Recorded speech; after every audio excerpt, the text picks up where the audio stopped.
Bueno, mis queridos estudiantes, bienvenidos a la clase del día de hoy. Durante este periodo vamos a seguir ampliando lo del concepto del desarrollo epistemológico del cristianismo, de la religión, y cómo este concepto o este pensamiento ha ido formándose en el ser humano, y pues lo que ha hecho el ser humano es profundizar en el estudio y el conocimiento de Dios a partir, número uno, de lo que es la escritura revelada y número dos, de lo que es la misma naturaleza, ¿no? Sabemos que la naturaleza, como lo decía Santo Tomás de Aquino, nos revela un creador y pues para poder conocer ese creador hay que estudiar la naturaleza.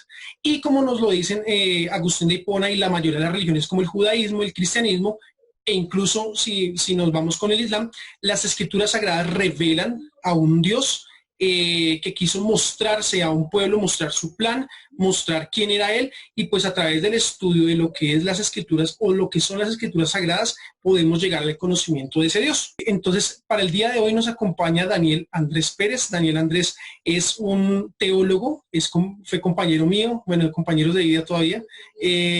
Daniel es pastor. Él es pastor de jóvenes hace 10 años, pastor de una iglesia hace 3 años. Él es teólogo, biblista, eso quiere decir que sabe mucho de la Biblia, entonces pues nos va a enriquecer hoy con lo que nos quiere aportar, con lo que nos quiere decir. Además, le encanta la apologética, es algo que vamos a hablar el día de hoy, y pues él nos va a decir qué es la apología, y vamos entonces a hablar sobre la existencia de Dios. ¿Y por qué esto, Daniel? Bienvenido primero, bienvenido, Daniel. Muchas gracias, Andrei, por la invitación. Gracias y esperamos tener un buen rato de aprendizaje. Yo sé que va a ser así, sí, señor. Bueno, entonces resulta que durante todo este tiempo estuvimos hablando de cómo va evolucionando en el ser humano el concepto de Dios o el concepto sobre el pensar a Dios, ¿cierto?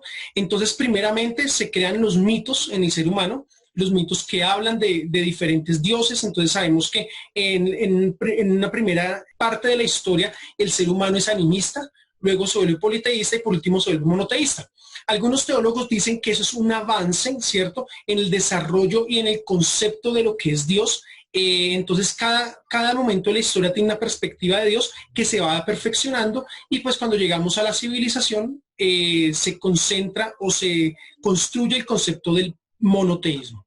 Entonces hablamos de la mitología y cómo a partir de los mitos se comienza a hablar de la existencia. Bueno, ¿será que hay algo más allá de lo que existe? ¿Será que hay algo? ¿Quién creó el universo? ¿Sobre qué está basado el universo? Y esas fueron las primeras preguntas que se hacen los presocráticos, y los presocráticos, pues muchos hablaron de que hay un principio general sobre el cual se fundamenta el universo, pero nunca dejaron a sus dioses. Eso nos muestra que aunque el conocimiento sea más científico, no quiere decir que se tenga que dejar de lado a Dios. Más bien, en el Renacimiento los teólogos dicen que el conocimiento de la naturaleza nos lleva primero a glorificar a Dios y segundo a conocerlo. ¿Listo?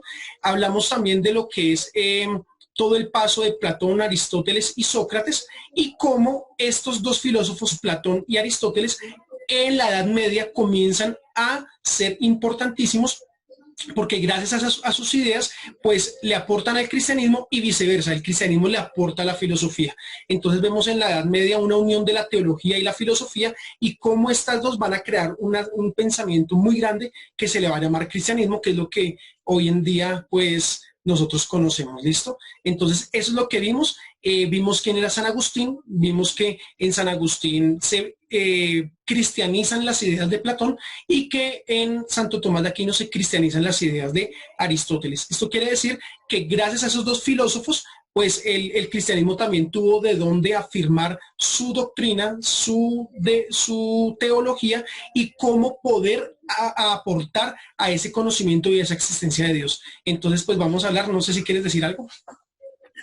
Sí, bueno, de pronto para algunos, en cuanto a la historia, sí tal vez se vaya de un politeísmo a un monoteísmo en modo creciente, pero algunos también creemos que más bien fue al revés, ¿no? En donde los primeros seres humanos siempre tuvieron ideas de Dios, siempre tuvieron creencia y tuvieron que procurar aferrarse a algo, y todo va desde un monoteísmo degradando a un politeísmo, en donde, por ejemplo, cuando aparece el judaísmo en cabeza de Moisés, desde sus mandamientos, los 10 mandamientos y el pueblo de Israel, en medio de un contexto completamente politeísta, especialmente desde Egipto, aparece un monoteísmo rivalizando con esa idea politeísta. Pero dependiendo de dónde se vea la historia, pues tú ves el relato de Génesis, te habla de un monoteísmo, pero si lees por ahí la poema de Gilgamesh, te habla el mismo relato, pero dándole a dioses. Entonces, creo yo que más bien venimos de un monoteísmo degradándonos a un politeísmo, pero por ahí regresando al mismo monoteísmo. Entonces, dicho eso, eh, tendríamos que definir qué es la apologética, ¿no? Y la apologética resulta siendo una ciencia, una rama de la ciencia que se apoya de otras ciencias cuyo fin máximo es defender, en este caso, la fe.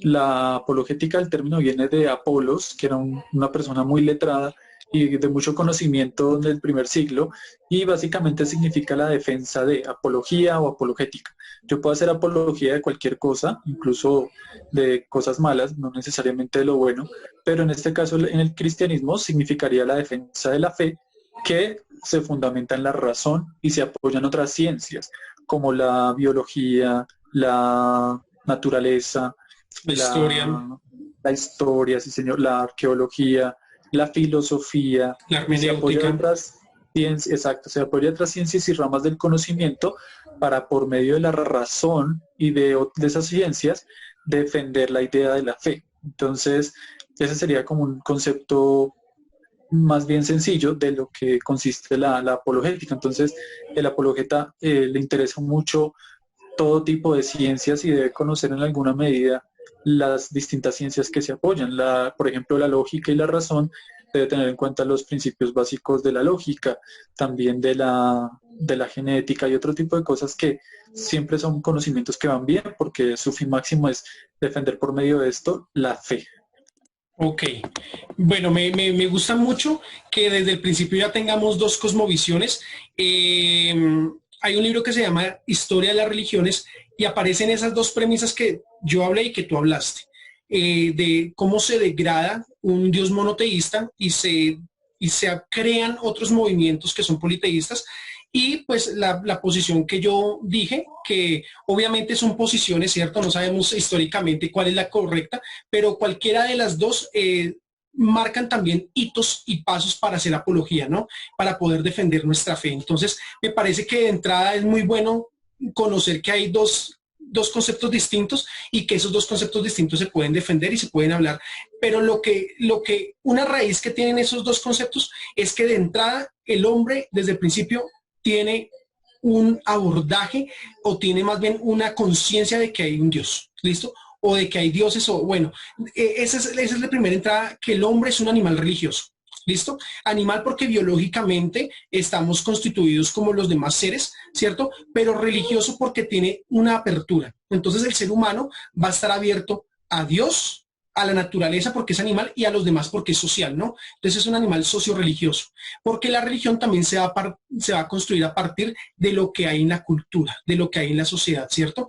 Entonces me parece muy, muy interesante esto y a partir de ello, pues conocer la apología, a conocer la apologética.